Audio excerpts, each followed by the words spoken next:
നിയമസഭാ തെരഞ്ഞെടുപ്പിലേക്ക് കടക്കുകയാണ്. വളരെ നേരത്തെ തന്നെ അടൂരിൽ LDF സ്ഥാനാർത്ഥിയെ പ്രഖ്യാപിച്ചു. CPIയുടെ യുവ നേതാവായിട്ടുള്ള പ്രിജി കണ്ണനാണ് അടൂരിൽ നിന്ന് ജനവിധി തേടുക. അപ്പോൾ പ്രിജി 24 ചേരുകയാണ്. അപ്പോൾ ഒരു നിയമസഭാ തെരഞ്ഞെടുപ്പിലേക്ക് പോവുകയാണ്. തുടക്കത്തിലൊരു വിവാദം ഉണ്ടായിട്ടുണ്ട്. അത് പേരുമായി ബന്ധപ്പെട്ടുകൊണ്ടാണ്. കൊല്ലത്ത് പ്രിജി ശശിധരൻ, അടൂരിലേക്ക് വരുമ്പോൾ അത് പ്രിജി കണ്ണൻ. അപ്പോൾ അടൂരിൻ്റെ ഒരു വികാരത്തെ മാനിച്ചുകൊണ്ട് പേരിനകത്ത് മാറ്റം വരുത്തി എന്നുള്ളതാണ് പ്രതിപക്ഷ ആരോപണം അല്ലെങ്കിൽ വിവാദമാക്കുന്നത്. എന്താണ് അതിനോടുള്ള ഒരു പ്രതികരണം? ഇത് എൻ്റെ പേരിലെ പ്രിജി കണ്ണൻ എന്നുള്ള എൻ്റെ പേരിലെ കണ്ണൻ എൻ്റെ ഹസ്ബൻഡിൻ്റെ പേരാണ്. 3 വർഷമായി ഞങ്ങൾ വിവാഹിതരായിട്ട്. ആദ്യം ജില്ലാ പഞ്ചായത്തിൽ മത്സരിച്ചപ്പോൾ ഞാൻ വിവാഹിത ആയിരുന്നില്ല. അച്ഛൻ്റെ പേര് ശശിധരൻ എന്നാണ്, പ്രിജി ശശിധരൻ എന്നായിരുന്നു എൻ്റെ പേര്.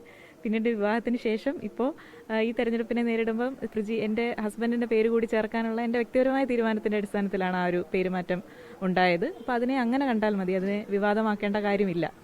ടേം വ്യവസ്ഥയിലാണ് ചിറ്റയം മാറി നിൽക്കുന്നത്. അപ്പോൾ പുതിയ ആളുകൾ പൊതുരാഷ്ട്രീയ രംഗത്തേക്ക് വരണം, പാർലമെന്റ് രംഗത്ത് സജീവമാകണം എന്നുള്ള പാർട്ടിയുടെ തീരുമാനം അനുസരിച്ചുകൊണ്ടാണ് പ്രിജി മത്സരരംഗത്തേക്ക് വരുന്നത്. അപ്പോൾ അടൂർ നിലനിർത്താൻ കഴിയും എന്നുള്ള പ്രതീക്ഷയുണ്ടോ? തീർച്ചയായിട്ടും നല്ല പ്രതീക്ഷയുണ്ട്. തീർച്ചയായിട്ടും ഇവിടെ മറ്റ് കാര്യങ്ങളൊക്കെ തന്നെ പാർട്ടി നേതൃത്വമെല്ലാം CPMന്റെ ജില്ലാ സെക്രട്ടറി അടക്കമുള്ളവർ എന്നോടൊപ്പം ഉണ്ട്. അപ്പോൾ അവരാണ് മറ്റു കാര്യങ്ങളൊക്കെ സംസാരിക്കുന്നത്. അടൂരിൻ്റെ വികസനം അടക്കം ചിറ്റയം പറയുന്നുണ്ട്. അപ്പോൾ പ്രിജിയുടെ പ്രധാനപ്പെട്ട ഒരു പ്രചരണ ആയുധം എന്തായിരിക്കും? തീർച്ചയായിട്ടും ഇടതുപക്ഷത്തിന്റെ ഈ കഴിഞ്ഞ 10 വർഷക്കാലവും അതുപോലെ തന്നെ ഈ അടൂർ മണ്ഡലത്തിൽ നടത്തിയിട്ടുള്ള വികസന പ്രവർത്തനങ്ങൾക്ക് തുടർച്ചയുണ്ടാകണമെന്നുള്ള ആ ലക്ഷ്യത്തോടു കൂടി തന്നെയാണ്. അതിനനുസരിച്ചുള്ള വികസന പ്രവർത്തനങ്ങൾ മറ്റു കാര്യങ്ങളൊക്കെ തന്നെ മുന്നണി സംവിധാനവുമായി ബന്ധപ്പെട്ടൊക്കെയാണ് നമ്മൾ ഭാവിയിൽ തീരുമാനമെടുക്കുക. അതിനകത്ത് അടൂരുണ്ടാകുമെന്നും ഉറപ്പ് നൽകുകയാണോ? തീർച്ചയായും. അപ്പോൾ പ്രിജി ഒരു യുവ നേതാവാണ്. അടൂരിലേക്ക് പ്രിജി വരുമ്പോൾ മറ്റൊരു ജില്ലയിൽ നിന്നാണ് ഇവിടേക്ക് വരുന്നത്. ഇപ്പോൾ തന്നെ പേരുമായി ബന്ധപ്പെട്ട ചില വിവാദങ്ങൾ ഉണ്ടായിട്ടുണ്ട്. അപ്പോൾ അതിനെയൊക്കെ എങ്ങനെയാണ് രാഷ്ട്രീയമായിട്ട് തന്നെ പ്രതിരോധിക്കാനാണോ തീരുമാനം? അടൂർ കേരളത്തിലെ ഏറ്റവും കൂടുതൽ വികസന പ്രവർത്തനങ്ങൾ നടന്ന ഒരു 10 മണ്ഡലം എടുത്താലൊന്ന് അടൂരാണ്. ചിറ്റയം ഗോപകുമാർ തുടങ്ങി വെച്ച വികസന പ്രവർത്തനങ്ങൾ പൂർത്തിയാക്കാനും പുതിയ വികസന പ്രവർത്തനങ്ങൾ ഇവിടെ നേടിയെടുത്ത് കേരളത്തിലെ 1ാം നമ്പർ അസംബ്ലി മണ്ഡലമായി തീർച്ചയായിട്ടും അടൂരിനെ പ്രിജി മാറ്റും.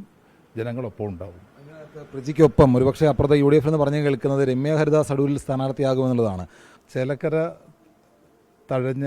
തള്ളിയ സ്ഥാനാർത്ഥിയാണ്. എല്ലായിടത്തുനിന്നും തഴഞ്ഞ ആളുകൾ അടൂർ സ്വീകരിക്കും എന്ന് നമുക്ക് ആർക്കും വിശ്വസിക്കാൻ കഴിയില്ല. അപ്പോൾ എന്തായാലും പ്രിജി വലിയ ആത്മവിശ്വാസത്തിലാണ്. CPMും CPIയും ഒപ്പം പ്രിജിക്കൊപ്പം ഉണ്ടാകും. വലിയ ഭൂരിപക്ഷത്തിൽ അടൂർ നിയമസഭാ മണ്ഡലം നിലനിർത്താൻ കഴിയും എന്നുള്ള പ്രതീക്ഷ കൂടി പ്രിജി കണ്ണൻ പങ്കുവെക്കുകയും ചെയ്യുന്നുണ്ട്. സഞ്ജയ് ഇക്ബാലിനൊപ്പം ഷിജോ കുര്യൻ, 24.